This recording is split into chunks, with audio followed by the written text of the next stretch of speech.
জনগণকে সেবা দেয়া করুণা নয় বরং দায়িত্ব বললেন প্রধানমন্ত্রী তারেক রহমান। আদর্শ রাষ্ট্র গড়ে তুলতে স্বচ্ছ জবাবদিহিমূলক জনবান্ধব ভূমি ব্যবস্থার বিকল্প নেই বলেও জানান তিনি। বলেন, ভূমি সেবায় দুর্নীতি হয়রানি বন্ধ করতে চায় সরকার। বছরের পর বছর ভূমির মালিকানা আটকে থাকে আইনের জালে। সেই স্বাধীনতার আগে থেকে বাংলাদেশে সবচেয়ে বেশি মামলা মোকদ্দমা চলে ভূমি বিরোধ নিয়ে। মামলার জট সাধারণ মানুষকে ভোগায় বছরের পর বছর। কখনো আবার ভূমি বিরোধ নিয়ে দুই পক্ষের আইনি লড়াই, ফাঁকে সালিশ গড়ায়, সংঘাত আর রক্তপাতে। এসব প্রাণহানি আর ভূমি বিরোধ জটিলতা দূর করে জমির মালিকানা প্রকৃতজনকে বুঝিয়ে দিতেই সরকারের ভূমি সেবার এই উদ্যোগ। এই মেলার শুভ উদ্বোধন ঘোষণা করে বুধবার মেলার উদ্বোধন করে ঘুরে দেখেন প্রধানমন্ত্রী। এবারের এ মেলার আয়োজনের মূল উদ্দেশ্য ভূমি সেবা সহজীকরণ, দুর্নীতি রোধ করে ডিজিটাল প্ল্যাটফর্ম ও নাগরিক সেবা সম্পর্কে সাধারণ মানুষকে সচেতন করা এবং প্রান্তিক পর্যায়ে সেবা পৌঁছে দেয়া।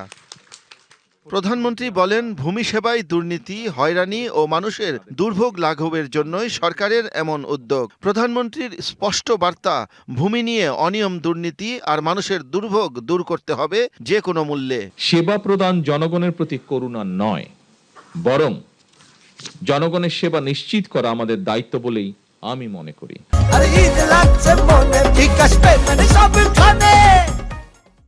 আমাদের লক্ষ্য এমন একটি ভূমি ব্যবস্থাপনা গড়ে তোলা যেখানে ভূমি সেবা গ্রহণের জন্য মানুষকে আর অযথা অফিসে ঘুরতে হবে না, অথবা দুর্নীতি কিংবা হয়রানির শিকারও হতে হবে না। প্রধানমন্ত্রী বলেন, সরকারের লক্ষ্য একটি দুর্নীতিমুক্ত, হয়রানিমুক্ত, প্রযুক্তি নির্ভর ও নাগরিক বান্ধব ভূমি ব্যবস্থাপনা প্রতিষ্ঠা করা, যা দেশের টেকসই উন্নয়নকে আরও ত্বরান্বিত করবে। একটি স্বচ্ছ, জবাবদিহিমূলক, আধুনিক, জনবান্ধব ভূমি ব্যবস্থার বিকল্প নেই মন্তব্য করেন প্রধানমন্ত্রী। স্বচ্ছ, জবাবদিহিমূলক এবং জনবান্ধব ভূমি ব্যবস্থার বিকল্প নেই, যা দেশের টেকসই উন্নয়নকে আরও ত্বরান্বিত করবে। প্রধানমন্ত্রী আরও বলেন, আদালতে জমি সংক্রান্ত মামলার সংখ্যা বেশি।